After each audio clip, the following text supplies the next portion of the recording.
महाराष्ट्र भर में इलेक्शन का माहौल पूरे शबाब पर है और तमाम सियासी पार्टियां अपने अपने उम्मीदवारों को कतईयत देकर आज फॉर्म भरवा चुकी है। जैसा कि मुख्तलिफ शहरों में कुछ गठबंधन नए बने, कुछ गठबंधन टूट गए। वो तमाम गठबंधन अपनी सियासी ताकत बढ़ाने के लिए थे, लेकिन मालेगांव में शेख आसिफ साहब की पार्टी इस्लाम और समाजवादी पार्टी ने जो गठबंधन किया है, एक मकसद लेकर किया है कि शहर में जिस तरीके से यहाँ के लोगों को मुख्तलिफ बातों से परेशान किया जा रहा है, तो उनकी हिफाजत, उनके तशख़्ख़ुस के बका के लिए काफ़ी पहले से ये गठबंधन किया गया था। इससे पहले समाजवादी पार्टी ने अपने 14 उम्मीदवारों के नाम डिक्लेयर कर चुकी थी। उसमें से एक खातून किसी वजह से, किसी मजबूरी से वो इलेक्शन नहीं लड़ सकी। उसकी जगह दूसरे कैंडिडेट को नाम डिक्लेयर किया जा रहा है। 14 उम्मीदवारों के नाम डिक्लेयर होने के बाद आज तीसरी और आखिरी लिस्ट है, वो 7 आदमियों की है, जो मैं आप लोगों के सामने पेश कर रहा हूँ। वार्ड नंबर 13 इस्लामपुरे का वार्ड नंबर 13, जिसमें मोहम्मद मुजाहिद, मोहम्मद मुस्तफ़ा डिग्निटी, और इस्लामपुरे में ही वार्ड नंबर 13 में हमीदा बानो बदरुद्दीन, ये शमसुद्दीन मुन्ना पहलवान साबिक कारपोरेटर की भाभी है। इसी तरीके से वार्ड नंबर 14 जो नयापुरे का वार्ड है, वहाँ से समाजवादी पार्टी की जानिब से सोहेल अहमद, जलील अहमद डालरिया, इनको समाजवादी पार्टी ने अपना उम्मीदवार नामजद किया है। इस तरीके से वहाँ खातून उम्मीदवार फातिमा अल्ताफ़ अहमद, जो अबू शुएब निहाली की वालदा हैं, इनको वार्ड नंबर 14 से नॉमिनेट किया गया है। वार्ड नंबर 13 और वार्ड नंबर 14 की एक एक सीट इस्लाम पार्टी को दी गई है। इसलिए इससे पहले वार्ड नंबर 13 में अहमद अयूबी सर का ऐलान हो चुका था और वार्ड नंबर 14 में जाहिदा अशफाक का ऐलान हो चुका था। इस तरीके से ये दोनों वार्ड में समाजवादी पार्टी के 3-3 उम्मीदवार रहेंगे और एक एक उम्मीदवार इस्लाम पार्टी के रहेंगे। वार्ड नंबर 19 में साजिदा मंजूर अयूबी, जो साबिक कारपोरेटर है, उनको नामजद किया गया है। और वार्ड नंबर 19 में ही रईस अहमद, मोहम्मद खुर्शीद डोमन, ये वार्ड नंबर 19 इस्लामाबाद का आता है, इनको नामजद किया गया है पार्टी की तरफ से। और रोमैशा कौसर अंसारी महमूद मेंबर की अहलिया है, ये बेटी है रोमैशा कौसर, इनको पार्टी ने वार्ड नंबर 19 इस्लामाबाद से नामजद किया है। वहाँ से वार्ड नंबर 19 से इससे पहले राहिल हनीफ साहब के नाम का ऐलान किया जा चुका है। इस तरीके से पूरे शहर में समाजवादी पार्टी जो सेकुलर फ्रंट के साथ है, तो उनकी 20 सीट मालेगांव शहर में मुकाबला करेगी और हम एक पूरी तैयारी के साथ आवाम के सामने जाएंगे और अपना जो जिस मकसद के लिए हम लोग इकट्ठा हुए हैं, सेकुलर फ्रंट बनाए हैं, आवाम के सामने अपनी बात रख के अपने उम्मीदवारों के लिए वोट मांगेंगे।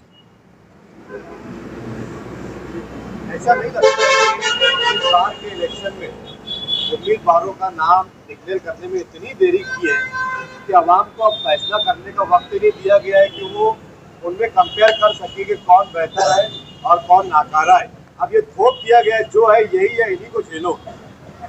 ऐसा नहीं है। असल में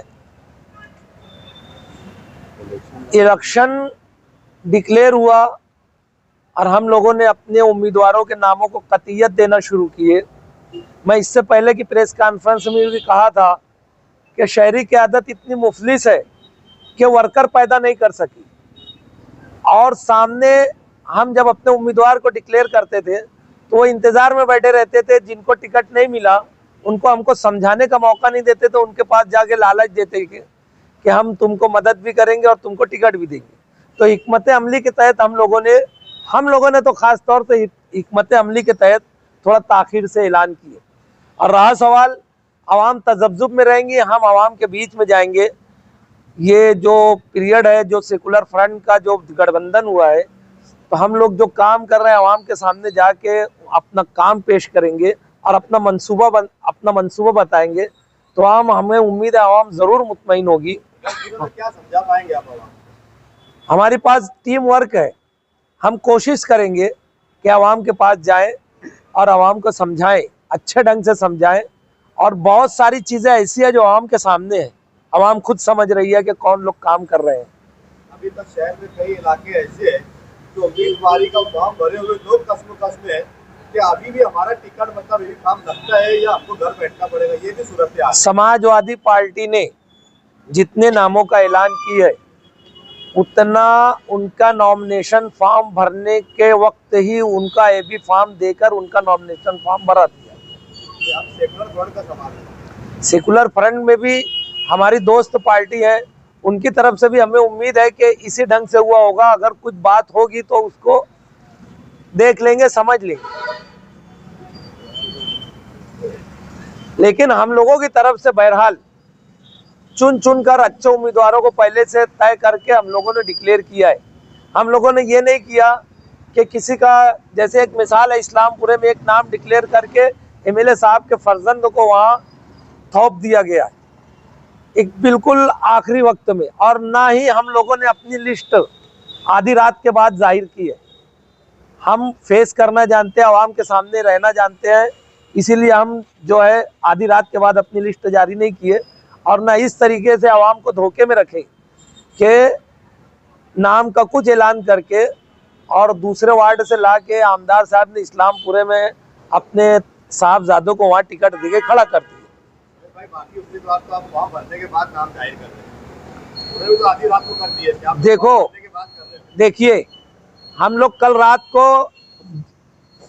लिस्ट डिक्लेयर करना चाहते थे, मगर फॉर्म की जो मिस्टेक थी, फॉर्म के अंदर जो बहुत सारी बातें थी, उसमें हम लोग उलझे थे। इसीलिए कल हम लोग डिक्लेयर नहीं किए थे। कि हमारी लिस्ट कल फाइनल हो चुकी थी और कल हम लोग डिक्लेयर करने वाले भी थे। कल दिन में ही पार्टी लिस्ट फाइनल हो चुकी थी।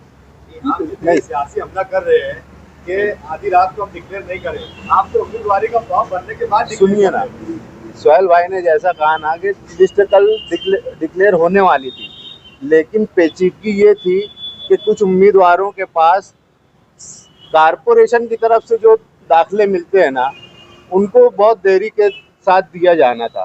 तो उस वजह से हम लोग भी तजब्जुब में थे, एक बात। दूसरी बात ये कि जो इलेक्शन कमीशन के जो यहाँ पे जिम्मेदार लोग हैं, जो यहाँ पे इलेक्शन को देख रहे हैं, उनसे जब कंफर्म किया जाता है कि फला चीज़ चाहिए, क्या ये चाहिए, तो हर बार वो लोग नई चीज़ बताते थे, हर बार कुछ नया कागज़ मांगते थे। इसकी वजह से बहुत डिफ़िकल्टी और बहुत तकलीफ आई।